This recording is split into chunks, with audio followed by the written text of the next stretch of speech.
Welcome back to episode 3 here at the Denver Baptist DBC Engage podcast. This week, I'm joined with some friends here. We're just going to have a friendly conversation about how we engage in apologetics for Gen Z. So Gen Z is a lot of our kids' ages right now. So I have Jennifer with us, Kelly and Matt. They're married and they all have the same age kid range, pretty close. So I just want to bring them on as we're walking through this podcast on apologetics and stuff. What is apologetics was the first episode. The second episode was a cosmological argument, so that's a little bit of a deep kind of philosophical argument. So I want to take a light approach this week and give you some resources, talk to some people that's been through a book. We're going to be talking about this book this week. I don't know if you can see it in the camera. Sean McDowell and J. Warner Wallace wrote a book, So the Next Generation Will Know. And so Matt taught through this book in their Bible fellowship class. That's what we call, Sunday school, we call Bible fellowship. So they talked through it, they worked through it. And so we're just going to have a conversation, a lighthearted conversation about the book, what they got from it, what they drew from it. But I just want to let these folks introduce themselves and their kids, and we'll go from there. So okay. Jennifer, take it. All right. Yeah. I am Jennifer Ratcliffe. I have a son who is 17 and named Reese, and a daughter Ella who's 14, and Claire is 11. Yeah. So, yep. I'm Kelly Coffey, and Matt and I have a daughter who's soon to be 14 going into 9th grade, and a son that's 10 getting ready to go to 5th grade. And I'm Matt. Matt Coffey, yeah. Yeah, okay, so Matt, we're getting back out of COVID season, and we're jumping into our small groups, our Sunday morning small groups. You're going to lead a group, and me and you's kicking around some ideas about, some studies to go through, what's some things we should do, what's important for your class, your age group, and y'all stage of life where your kids are at right now. And so y'all decided to go through the book that I just mentioned, So the Next Generation Will Know, by Sean McDowell and J. Warner Wallace. What made you do it? What's some thoughts? What made you land there? Primarily fear-driven. Okay. Just taking a look at not only the statistics of youth walking away from the church, but also just knowing our own youth that seemingly as they've gone to college, and again, you don't know for sure, but a lot of people don't seem to have any desire for the things of God anymore. No. Or they've walked, however you say it, they've walked away from the faith of their parents. And you just start asking the question, what are we doing? We're doing something wrong. I don't know what we're doing wrong. And there comes a realization that our time is very limited that we have with them. And how do we've always tried to disciple our children, but we need some help. Yeah. And too, we talked about too, that like the basics is not going to cut it. No. Right. Yeah. So like the surface level stuff that, you get it here and there, the Sunday school answers, they're not going to cut it. And me and you was talking about some, what our kids are stepping into in this generation. It's different than what even we grew up in, even though I'm on the younger spectrum of it.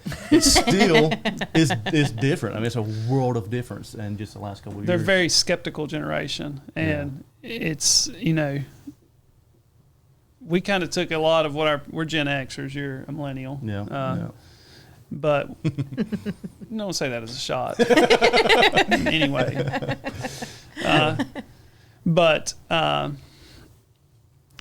it's the most skeptical generation ever. And they're not just going to take what you tell them at face value. Yeah. They want backup. They want evidence. They want, they're going to cross-reference you. They've got other sources.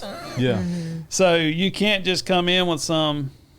Yeah, you better be prepared when you're dealing with this generation. And that's what Sean McDowell said in there too, that for every one what, you should give 2 whys, I think. Yeah. So what, and then why, back it up with that stuff, because they can Google something right in front of your face and call your bluff. Yeah. With the quickness. Yeah. So my first episode, I focus kind of a little bit on 1 Peter 3:15. But in your hearts, honor Christ the Lord as holy, always being prepared to make a defense to anyone who asks for a reason for the hope that is in you, yet do it with gentleness and respect. So always be prepared to give an apologia, an apologetic for the hope that's in you, yet do it with gentleness and respect. And we have to be prepared, right? Right. And I think that at times that we can feel unprepared. So, so Sean McDowell, those guys are and J. Warren Wallace is talking about Gen Z and focusing on parenting this generation. So you said that you think one difficult area is their skepticism, right? They're just skeptical about everything. Anything else that y'all think is difficult for this generation that Sean and Wallace would help y'all out with in this resource? I think the biggest thing I took as far as that they want us to be transparent. They want us to tell about our struggles and our stories, and pretending like we have it all together doesn't work with them. Yeah. Because they look at us and know we don't have it all together for one thing, and they just don't take it well when we're not honest. Yeah. I think they're a generation that wants to be heard. Like they want a dismissive response doesn't go well. Yeah. So I think just listening to them, they definitely want their thoughts. They like to, and they ask questions. Yeah. They ask more questions, I think, than we ever did growing up. Yeah. They don't mind asking questions. They're not afraid. Yeah. And they are gonna find the answer. And they have a wealth of information online Yes. too for free to be able to build a worldview that they're wanting to kind of shape how they view the rest of reality. And so here we are. If we think that we can just give them a quick little answer and it's not backed up with anything, they can see right through it with a quickness. Oh yeah. That's something else he talks about, is helping them to have the biblical worldview. So Yeah. you don't just talk about the Bible one time a week. Yeah. You incorporate it throughout your daily life and show them how the Christian worldview affects every element of your life. Which in turns push us to be better parents, because how are we going to equip the next generation if we're not equipped? That's right. Yeah. Right? And so we're trying to, if we think we can wing it and just, just like you say, one day a week, it's not going to work. So Sunday morning only is not going to work. It's a worldview that has to be lived out 7 days a week, constantly, Yep. because they see hypocrisy with a quickness. Oh, yeah. One thing you said in the book that struck with me is that we need to be the best apologist and theologian that our children know. Yeah. And that's a heavy weight. And you start talking when you're starting to talk about Generation Z. First off, I think when I thought through this, I'd always thought of everyone as millennials that were younger than me. Yeah. I didn't even think about the There's fact how another much one. different Generation Z is than millennials. Yeah. And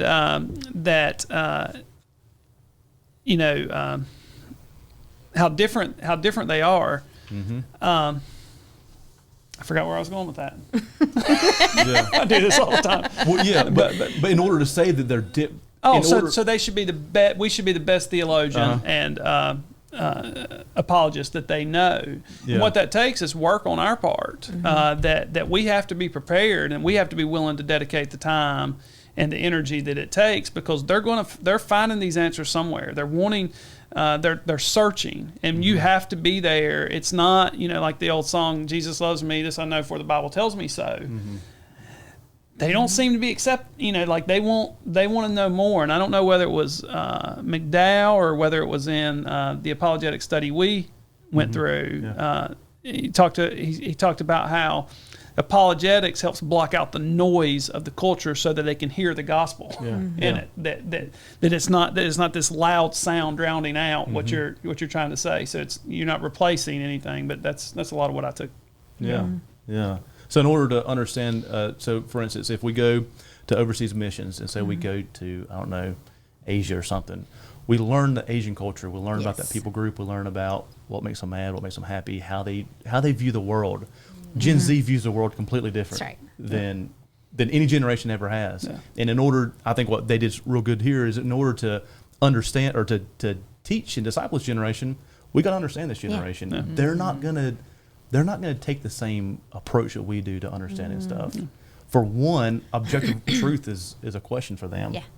Everything's so subjective that you got to break down that barrier to get where you're trying to go with them. So y'all spent how many weeks you think working? Do y'all do about a chapter a week when y'all went through your study? 9 to 10 weeks. 9 to 10 weeks. 9 to 10 weeks. Yeah. And you study through a book for 9 to 10 weeks in Bible fellowship class, which is basically a Sunday school class with about 15 people average each week. Families about that same age. What's some stuff that what are you hearing from, it might be y'all or from the class as a whole? Are they saying that we need this? Are they seeing the need for this? Oh, yeah. What's interesting is we have a wide range of people with the ages of children. We have anywhere from 17, 18, all the way down to 2 or 3. Mm-hmm. Yeah. And as I've taught, I've been trying to think through how is each person seeing this. And I think one of the things we've tried to drive home with the people with younger children is this is something like this starts so early. Yeah. Like it's not something, you don't want to wait till your kid's in high school to start trying to figure out how to disciple them properly. Yeah. One thing they said, it's not too late. I should say that. It's not too late, but you're behind. Well, we think of children leaving the faith when they go to college. Yeah. And is it McDowell? Yeah. And what McDowell said was that often what we don't know, they've left the faith when they're 12, 13 years old. Yep. They get on TikTok and see some ridiculous 1-minute video and no one there to push back against it. And they and I almost think they look at their parents and they're like, oh, I feel so bad for them. Yeah. They just don't know.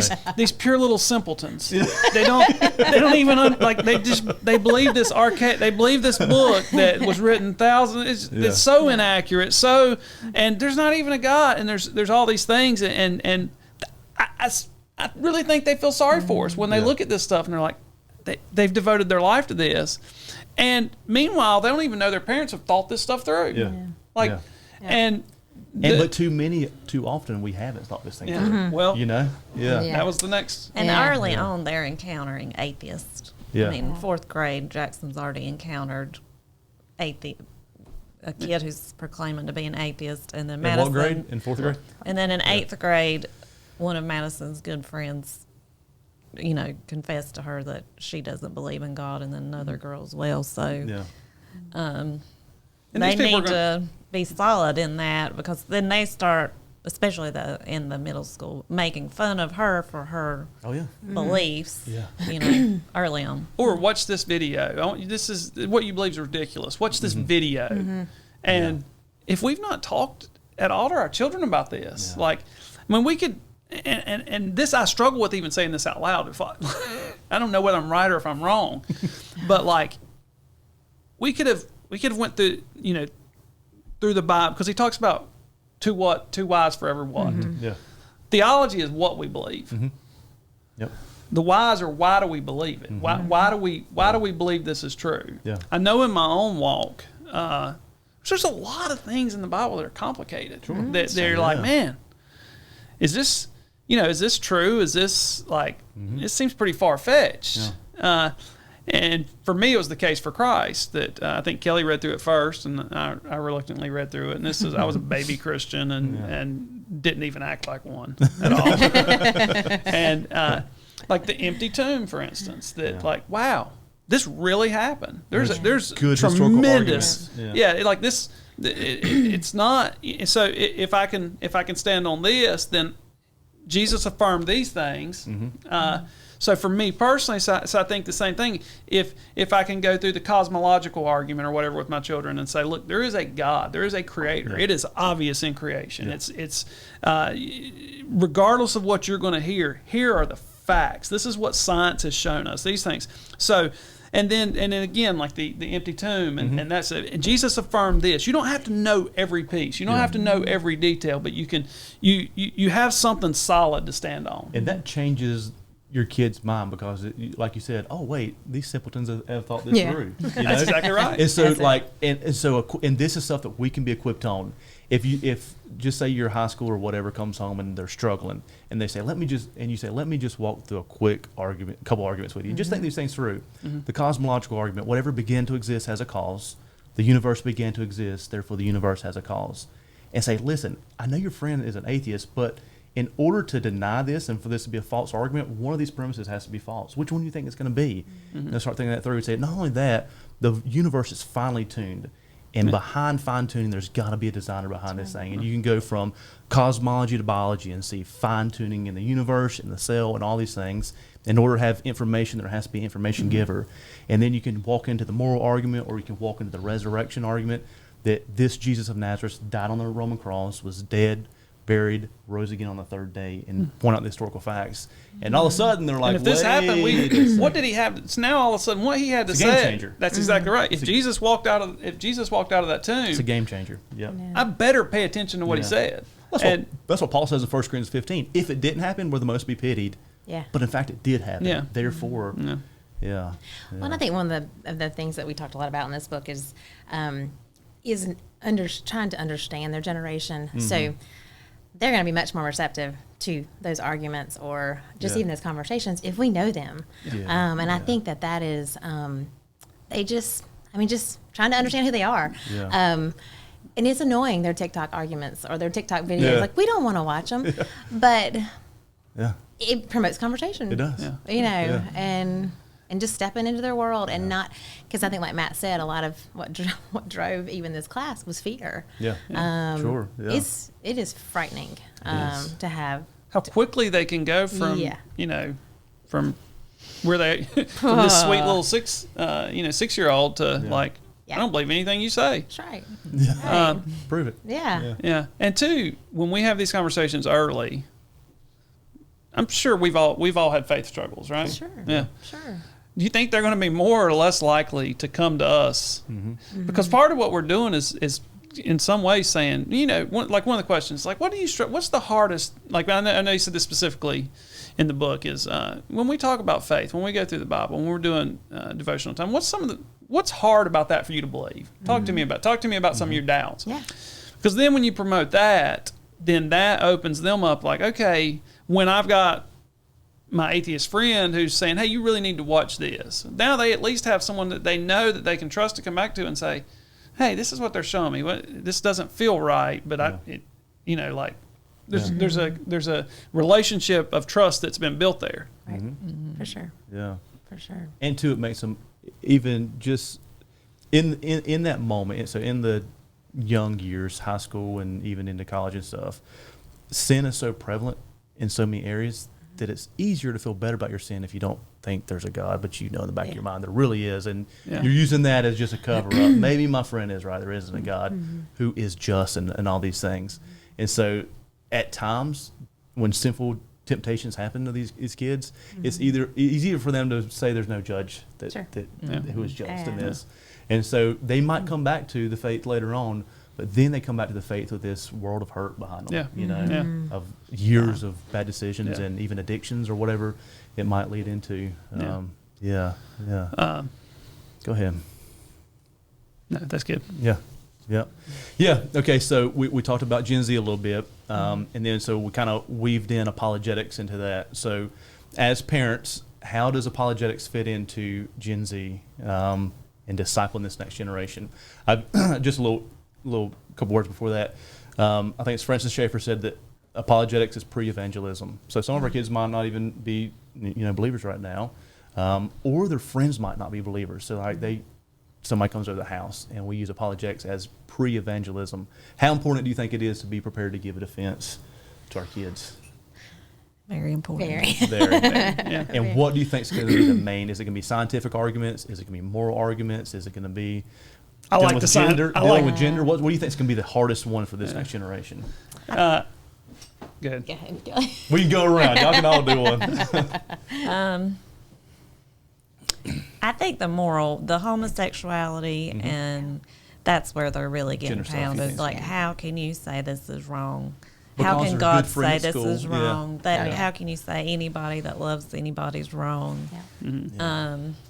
I think it depends on the kid with the scientific. Like, I've got one that could care less, and the other one that's going to be all about him. But saying that science and the Bible go together, they don't negate each other. It's important to point out. Yeah. Go ahead, Matt. I agree with Kelly. So, and even like going back to what she said about the sexuality, like this is probably the biggest issue out there with teenagers. Of I can't believe this is true because my parents are a bunch of bigots. They don't. The church is a bigot, and then one thing I think we have to do is recognize mistakes of the past of the church. Like, because the first conclusion they draw is they compare it to the church and the racism that was prevalent in the church at various times. And so to a certain degree, you have to own up to, even though it wasn't maybe a part of our generation, but the church has been wrong on these things before. But this is a different issue. This is something we can go to the Bible and see where racism was wrong. We can see that they're out, and that's not something that was changing or fluid. That was sin in their hearts. But the Bible's pretty clear on these issues, and then you can make other parallels with it that we all have certain sins that we struggle with, and there has I think I've even said before, if I were God, I wouldn't care. Like I would have my own set of rules. I don't particularly care who you love or what you do. That's not it's not, but I'm not God. I don't get to make those rules. But I think it is important to let them know that we do not hate this person. This is not something that we've just picked out this group of people and said, oh, wow, I don't like them. No, I think you're exactly right. So you say, okay, that it's not me saying that this certain thing is a sin. It's the Scripture saying those things. And so then they say, how do I know the Bible's true? How do I even know there's a God behind that? And so all these things back into an apologetics argument. Exactly right. In order for you to say, I'm not saying it's true, the Bible says it's true. Well, how do I know that ancient book is even relevant to my life? It's reliable. How do I even know there's a God behind it? How do I know it's corrupt? Because Bart Ehrman's at Carolina telling that it's corrupt and it's full of errors and on and on and on and on.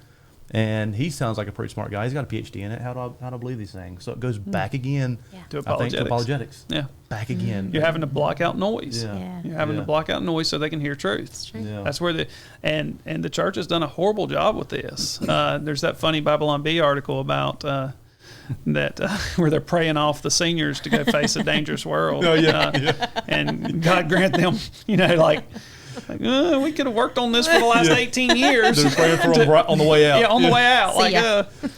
We've had them all this time. We've had them for 18 years, and we've never brought it up. So that's one of the things I appreciate about you here is that, and probably I didn't think this stuff through a lot until you got in my ear about it, and we started our G3 going through On Guard. What's his name? In the William book, Craig. they William suggest the TAB method. So yeah. theology, apologetics, and behavior to get that balance. Whereas I think when we were kids, it was definitely heavy on the behavior. Yes. Yeah. And you do it because Bible said so in the story. Yeah. And Weak weak on theology. Explanation of why. Yeah.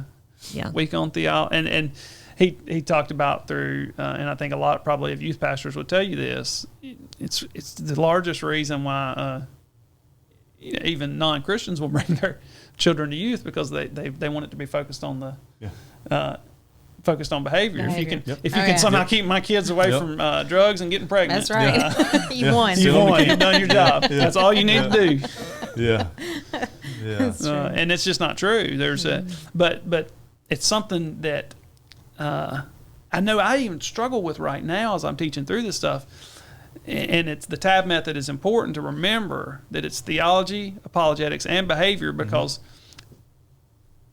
I'm afraid we've so lacked apologetics that sometimes it feels like we're going through, and you've struggled with that going through G3, like it's like we're not even opening our Bible sommes. You're right. And you want to make sure that you're not leaning off on one direction too far. Sure. You can. But man, it's important. Yeah, we can always, sometimes we get focused on things, we just swing the pendulum so far to one side and forget all the rest of it. So we're trying to think through, like even as I'm thinking through the next, so this wasn't an apologetics book. It was more of a discipleship book and how to know the generation better. But now we're going through his book, 77 frequently asked questions. And we're just, we'll probably spend a long time in that. But then I want to actually go back to theology and go through, and how are we discipling our children with proper theology? Because we can have all the right scientific arguments and then forget. None of these apologetic arguments changes your heart. That's right. No, you're exactly right. It's only the gospel. It just blocks out noise. What else y'all have? Anything else that you got pinned up on that you want to eager to share about this book and how it can be helpful to others out there? I would just encourage anyone to read it. Yeah. That it's not your youth pastor's job to raise your children. That's right. It's not their job to disciple your children. They're part of the process, but we get one shot at this, and obviously prayer is a factor. I know we specifically and always have. I think probably the most important. We pray that our children don't walk into sin. They're just that they don't have to go through those struggles, but good chance a lot of them are going to. Yeah. I even passed this book along to my parents, being that's fantastic. the next generation ahead of us, because I think that's so important. They got to know the grandkids. They got to know them and how to relate to them because, talk about differences. We've got, it's so different. A non-digital world to a completely digital world. So I think it's a great book for grandparents as well.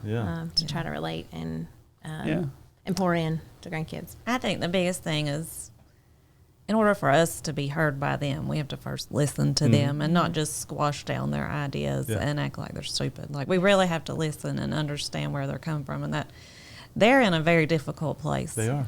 And have some compassion for that. So our inclination is to kind of insult the generation that, because their generation is not like ours. It's not their choice. They didn't pick. They didn't pick what generation they were grown into. So take it easy on the millennials.